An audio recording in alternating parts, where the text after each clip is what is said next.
Angie, hello. Trey, it's great to be with you. Good to see you. I'm so glad I'm here in Asheville at the NC stage. Your baby. Yes. This is my 20-year-old baby right here. Yeah, I'll say. It's such a treat. We are in the actual 5th season of the WatchPitch podcast, and our theme has been focusing on the thaw in COVID, which means we're going to be seeing more of each other, and we're going to be finding ourselves in front of people a little bit more, doing presentations, doing pitches. I love what you did for the WatchPitch podcast and for the actual app where we have you doing a coaching session for everybody. So when you go to the WatchPitch app, you go to pitch coaching, and one of the tips that you have in there, which I love, and I think in many respects, there's almost a harvest from that tip, which was all about, what do you want to do with your audience? Yes. And be clear about what you're communicating to your audience. It's not so much what you're saying, but what you want them to take away from you, because we're really inviting in this world of pitching to investors the opportunity to really connect with those investors, because they're going to partner with you, and being clear about that early on. Yes. So I just love that coaching tip that you have on the app, and I wanted to take this opportunity because you have a big announcement. I do. You just, hit a major milestone in your career. We are looking at your new book. Yes, this is my book cover. It's called Before You Say Anything, How to Have Better Conversations, Love Public Speaking, and Finally Know What to Do with Your Hands.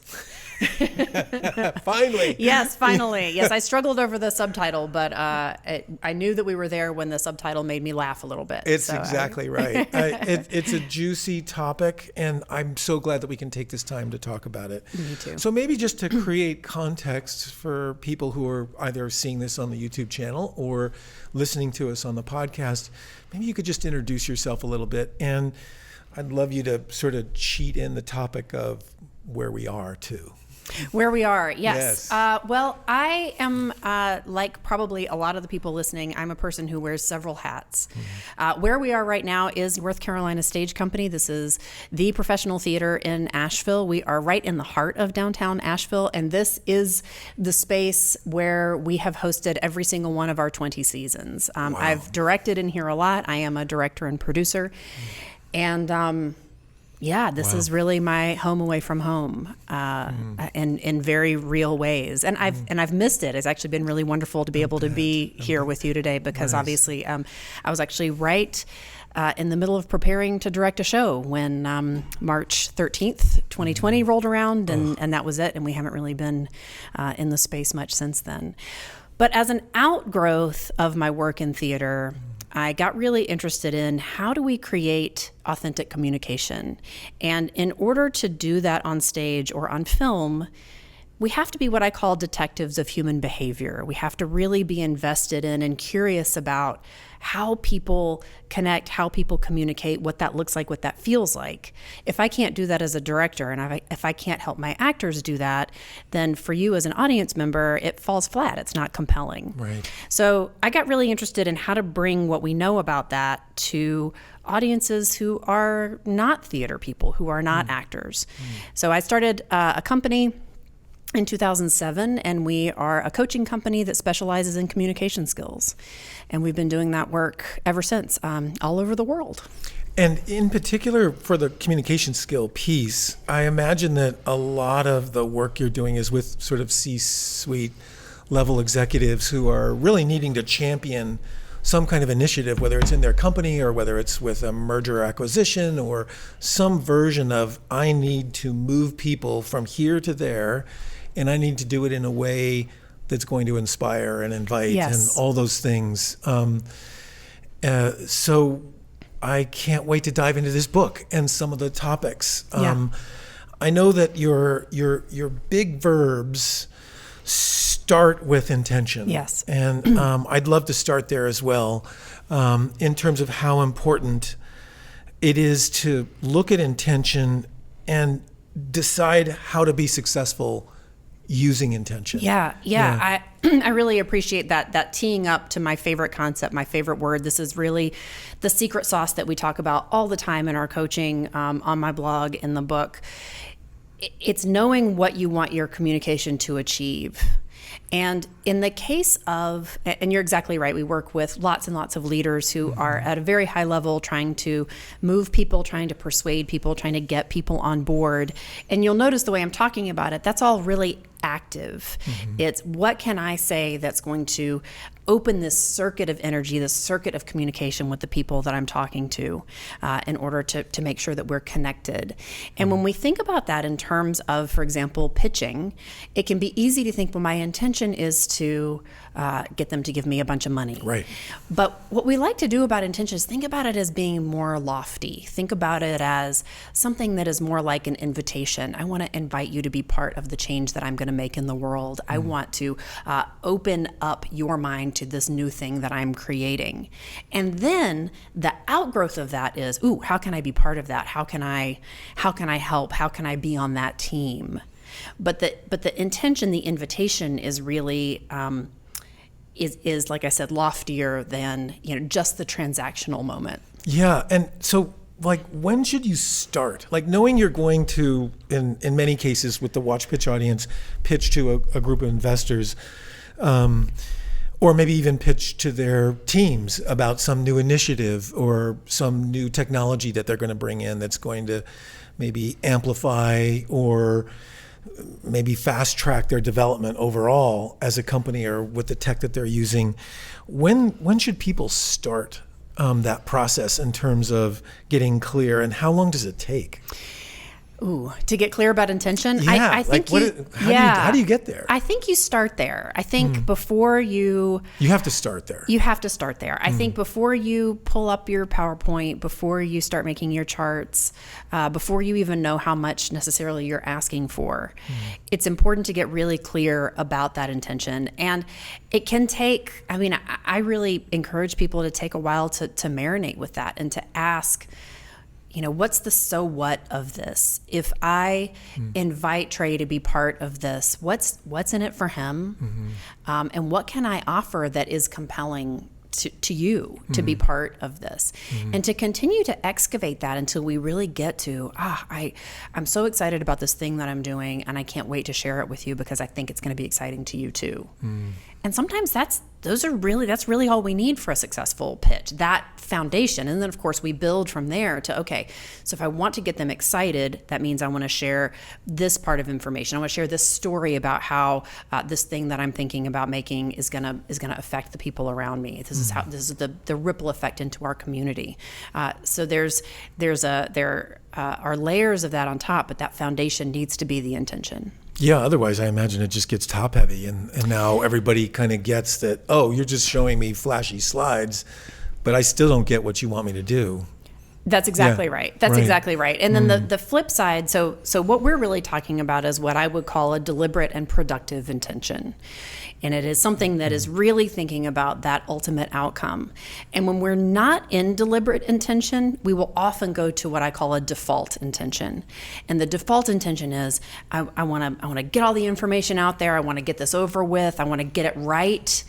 And those intentions are really self-serving and not thinking as much about our audience. So we really have to flip that switch early on to be thinking about the audience and how we can create an experience for them that's effective. So important. Yeah, that's gold. That's gold.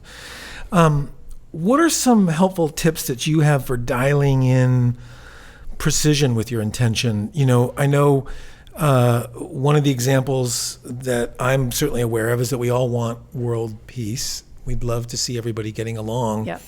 But oftentimes that has to start with some basic practices that we may do ourselves in how we maybe communicate with our loved ones, our employees or our employer. It might be something as basic and fundamental as our meditation practice or our walking practice. Yeah. When dialing in our intention, are there specific things that you sort of help support people to get clearer about their intention? Yeah. To get more precise? And I do. I love that, and I love that you're talking about mindfulness, because to a large extent, intention is mindfulness. It's what am I bringing to this moment? What is it serving? What is the ripple effect going to be if I say this, if I behave this way, if I bring this energy? And I think, I'm a big proponent for practicing in low stakes situations. And what we're talking about in low stakes situations. Yes, is high stakes situations, right? We're pitching to the investor. Exactly. We're pitching to the board of directors. Sure. We're trying to get buy-in in our initiative. But the best thing that we can do to be ready for those high stakes moments is to be aware of how we're coming across and how we're communicating when the stakes are much lower. One of my very favorite examples, well, there are two, is when you're driving. And if you're in a place where you have a commute and you're driving a car, notice what shows up for you. Are you checked out while you're driving? Are you distracting yourself while you're driving? Are you furious at other people on the road while you're driving? And I'll completely cop up being in all of those places. Check. Right, Yeah, exactly. Yeah. Uh-huh. Or an errand that isn't your favorite errand. I don't like to go to the grocery store. And so that is a great place for me to notice, am I in default intention, or am I being mindful about how I can use this moment to be aware of who's around me, get out of the way of this cart that's coming in this direction, make eye contact with the cashier who is on the 7th hour of their shift, or whatever it is, because that builds up that muscle. You and I were talking about reps earlier, and this really is how you get in the reps, so that when that moment comes and it's all right, you're on, you're making the big ask. Okay, well, now I know what it feels like to feel good in my body. I know what it feels like to be coming from a place of deliberate intention. I know if my anxiety is creeping up, what I need to do to quell that. Is that a version of alignment, or is that something else?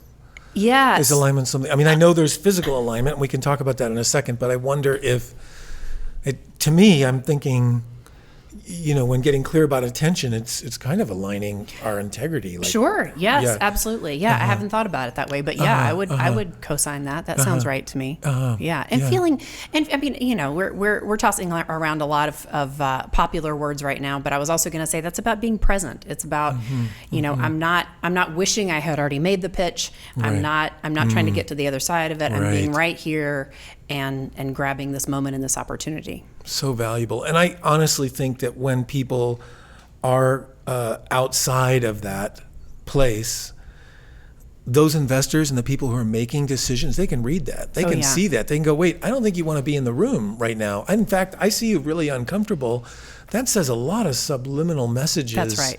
That really probably transfer into, well, for starters, I don't really trust this person. That's exactly right. And we read those subliminal messages. We give them so much more weight than we do the words that someone is saying. It's true. Which makes sense, because before we were verbal people, we were nonverbal people, and we needed, for our own survival, to read what somebody else's behavior was telling us.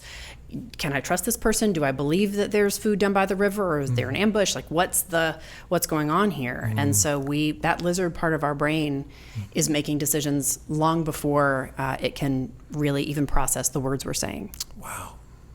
Cool. Yeah. So, how in your mind is, and I think we've touched on this a little bit, but how is intention connected directly to impact?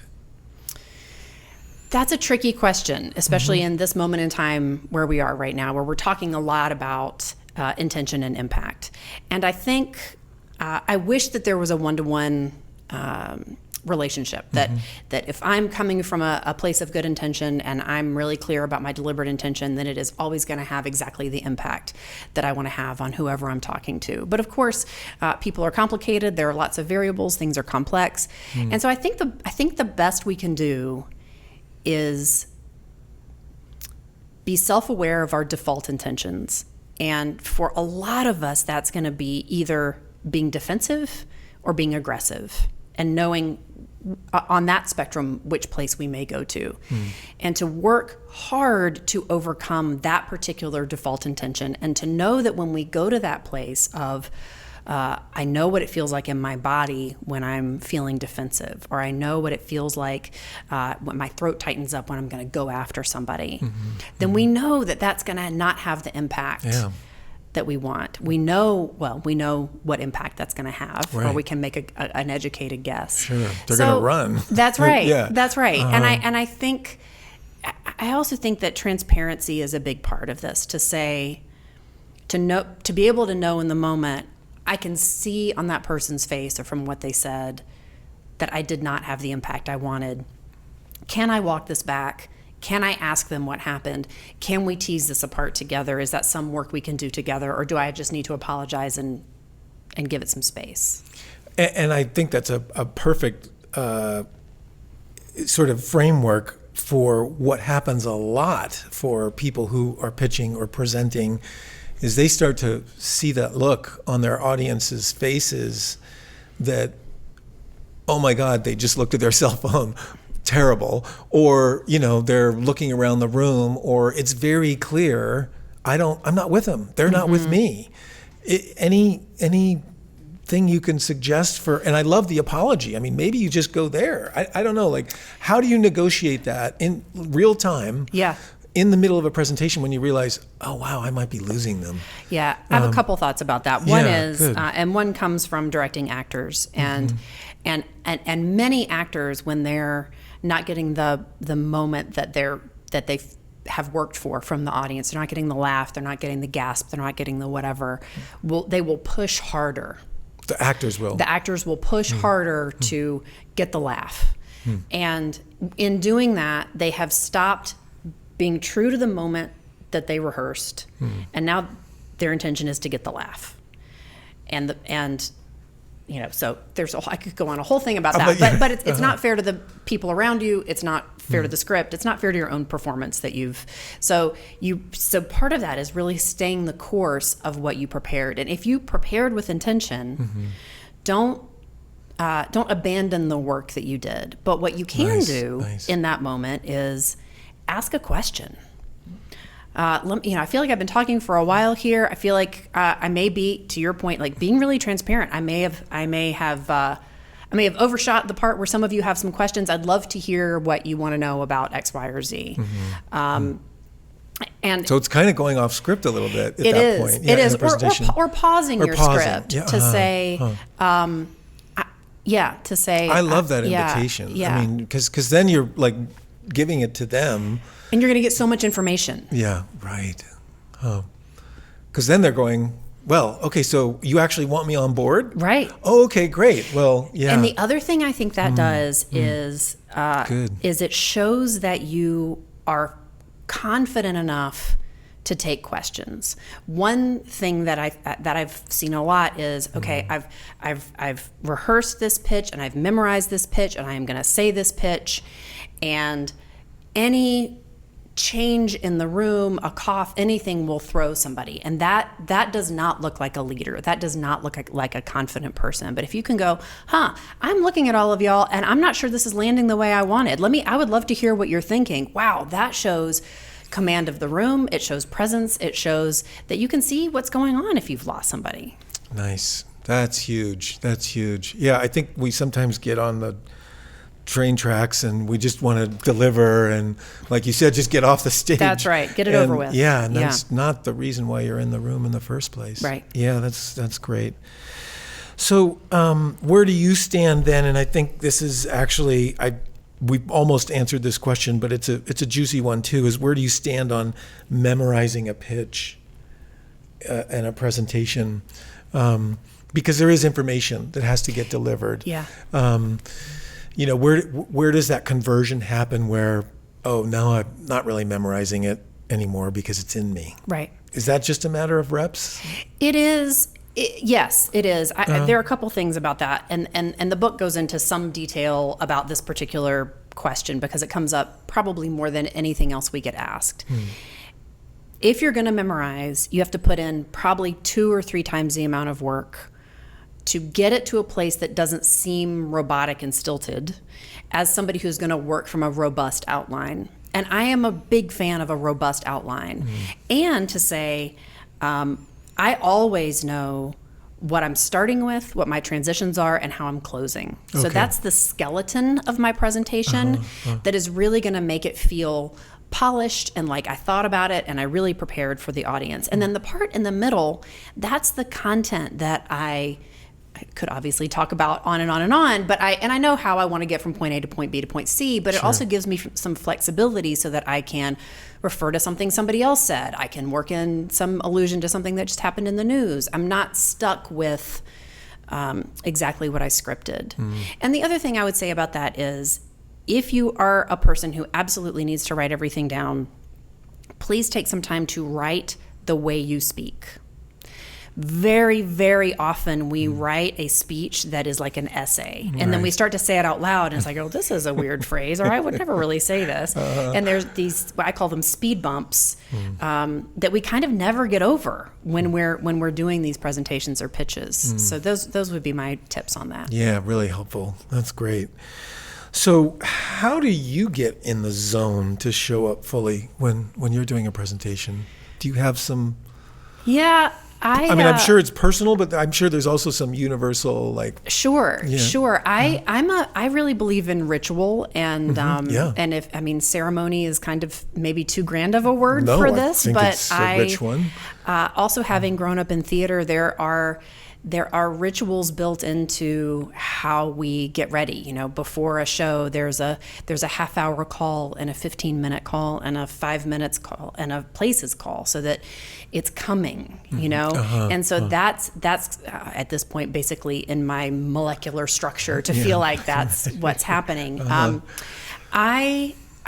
Some tangible things. I don't look at my notes right before for a couple of reasons, one of which is alignment based that we can get into in a minute. Sure. But I am more likely to freak myself out that I'm going to forget something if I look at my notes. I think about how do I want to make these people feel? Right. What's exciting to me about talking to this audience, and then I kind of let it go. Sometimes if I'm driving to a place and then I'm going to go in and speak, I'll like put on some really loud music and rock out on the way there. Oh yeah. Nice. So it really isn't about kind of grabbing a last look at those bullets. Oh, not for me. Not for you. No, no. Because at that point I've done all the preparation I need to do, and it's either there or it's not. Right. And we'll find out when I go out on stage. So alignment. Let's talk about alignment. That's sort of the next big rock in this process. How do you get there?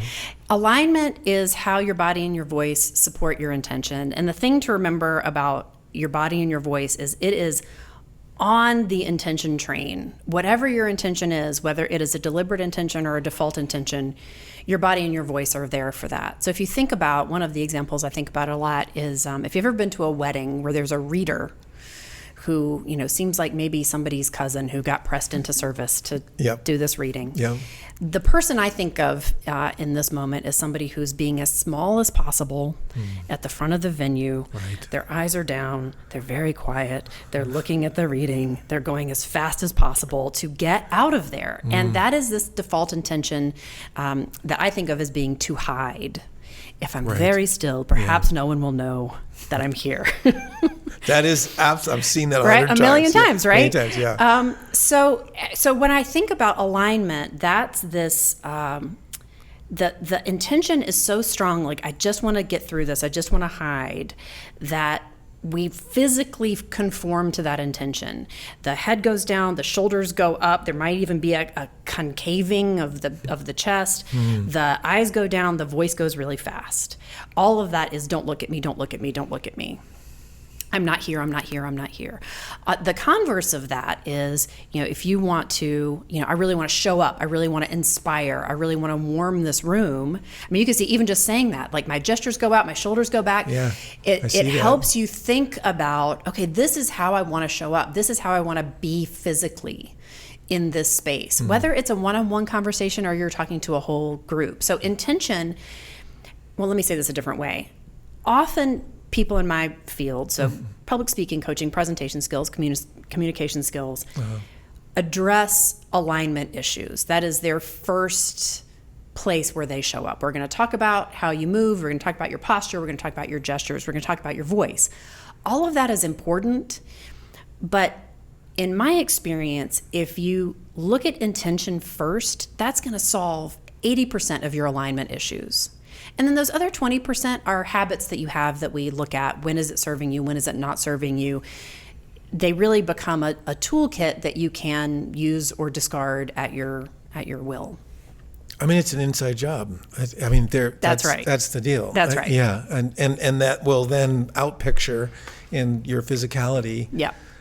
And people are going to read you right away if you're unclear about that intention. That's I right. just see that's such a critical step. Yep.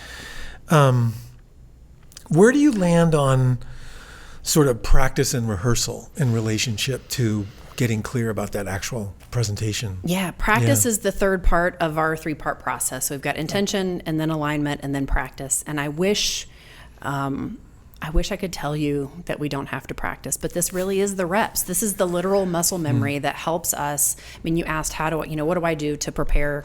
And a lot of that is I want to stand a certain way. I want to move a certain way. And this is what I was referring to before, if I'm looking at my notes or I'm looking at my phone, that's imploding. That's saying I'm not taking up any space. And that's exactly the wrong message I want to be sending to my whole psyche, my whole self when I'm about to present. So practice is hugely, hugely important. And again, we can practice in all kinds of circumstances. We communicate all the time. And so we can think about one thing that's been coming up a lot over the last year or so is people saying, I want to stop saying just. Just is creeping into my written language and my spoken language. And so we've been coaching people to notice it in emails, notice it when you're saying it. And that's an easy fix to start noticing, I'm minimizing the thing I'm saying when I say just. I'm minimizing when I say sort of. I'm minimizing when I say kind of. What can I do to start pulling those? Because you're almost disempowering what comes after that. That's exactly right. I'm just emailing to check in. Almost invites the person receiving the email to deflect it. That's exactly right. Oh, you're just? Oh, well, then we're not really. Right. It's not that important. Right. Yeah. And then in terms of rehearsal, do you have a sense of, is there a certain number of times? Is it different for everybody? I mean, I know we all have different relationships with difficult concepts, but the ones that are difficult, even for the people who are good at that,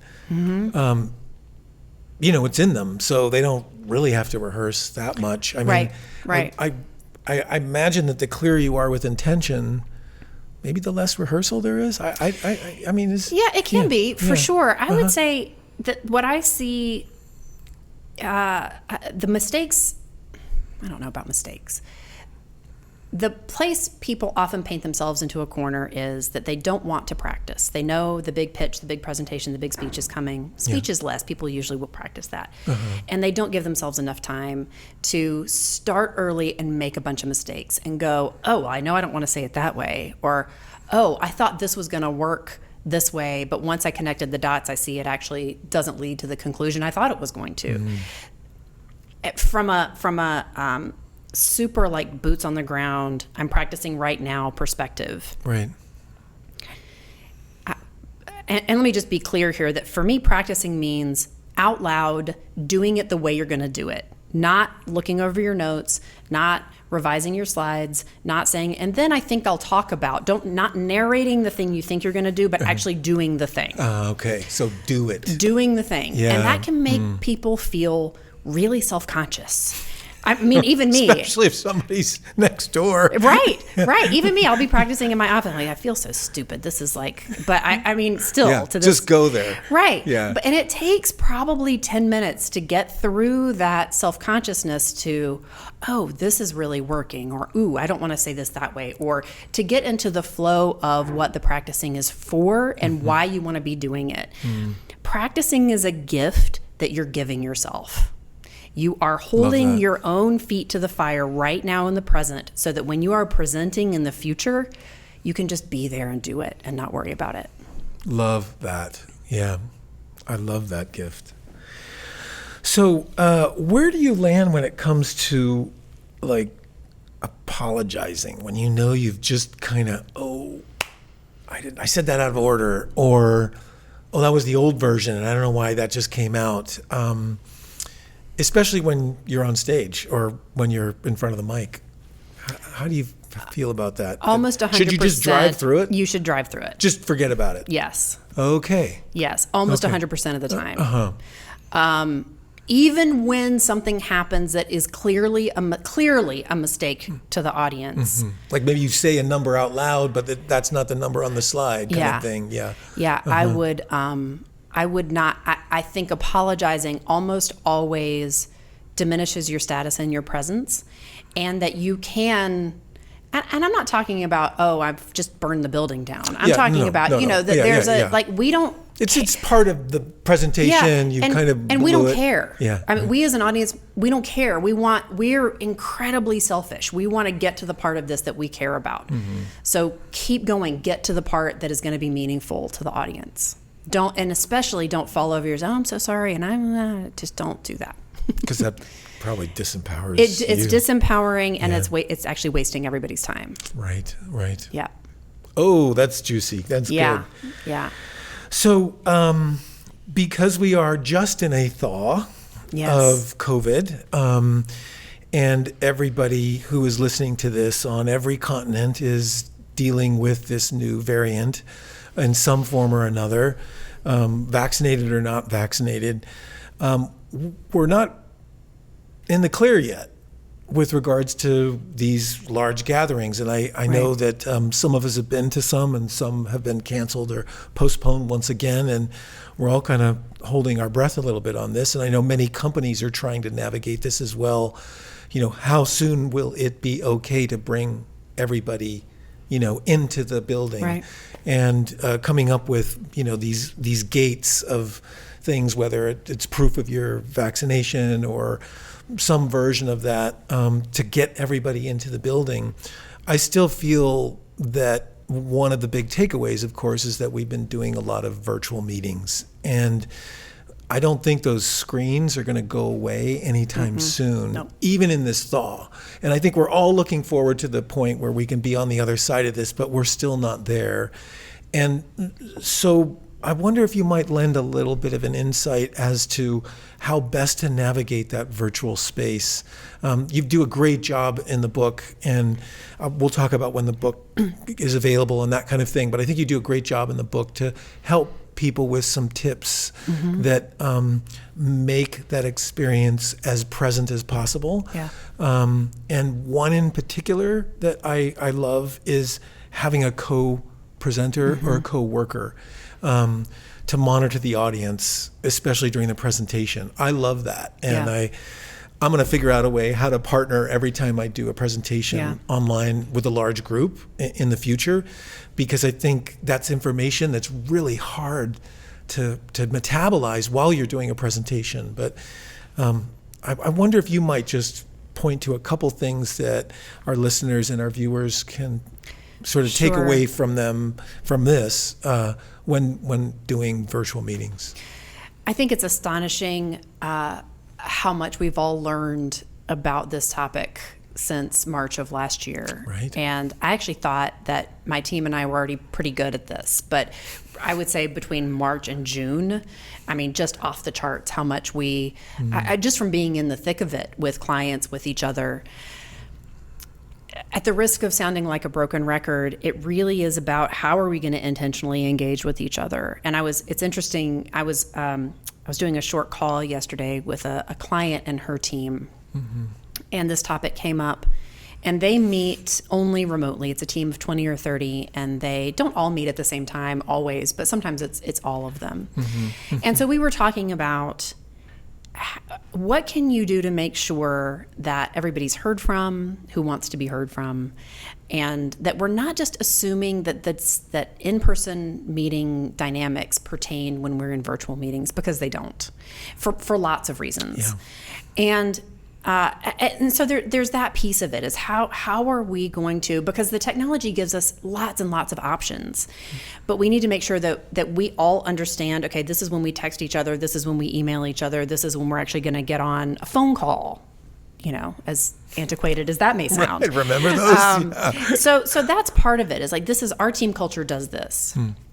What this team in particular is doing, and I have to say I really love this, is they're coming with their intention for the meeting. And they're saying, my intention for this meeting is to... They're saying that out loud early on? Saying it out loud with each other. So great. they are sharing, they are... Like, take a moment. That's right. And figure out what you're, what outcome are you looking for? How do you want to engage with everybody today? Awesome. And I, of course, am in love with that. Yeah.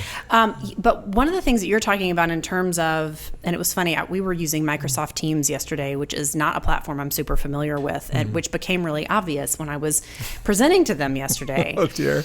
And it, for the reason kind of that you said, and I did not have a facilitator yesterday. I wish I had, because I could not see anybody.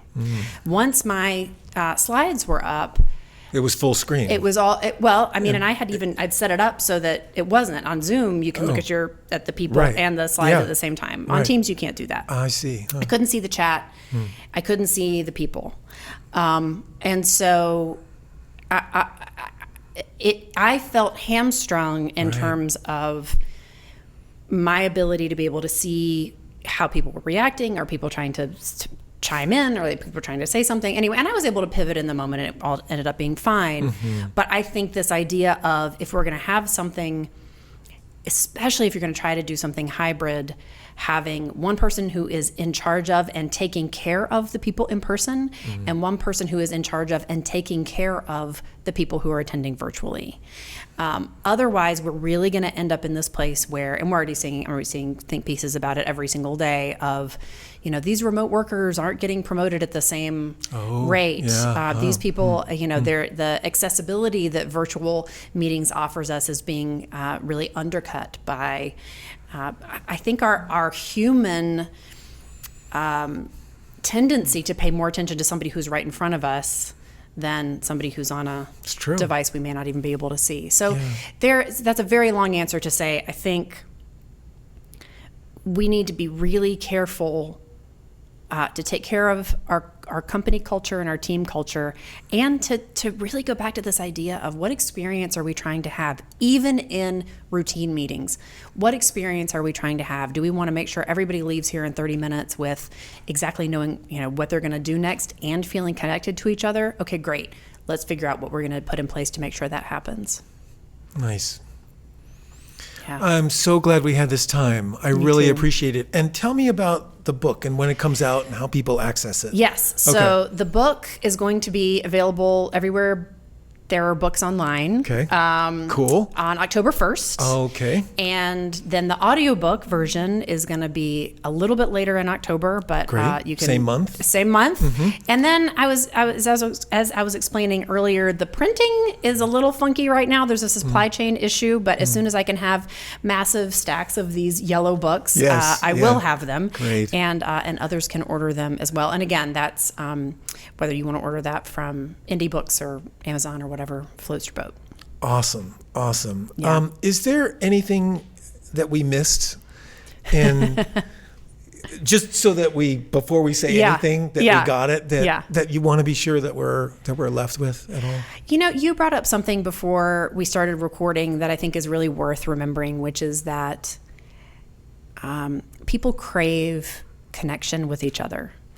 And humans really are basically a forgiving lot. So if you are giving a speech or a pitch or a presentation and you trip over your words, you say something you didn't mean to say, you advance the slides wrong, they're with you. They really want you to succeed, because, like I said, audiences are pretty selfish. And if you do a good job, then they have a good time. Right. So they're going to extend that grace to you as long as you are demonstrating that you prepared for them. And if you're showing up prepared and excited to be there, they'll forgive you almost anything. Good. Excellent. Angie, thank you so much. I'm so glad we had this deep dive together, and congratulations on the book. Thank you. I'm so excited. Thank you for having me. All right. Okay, cool. Yeah.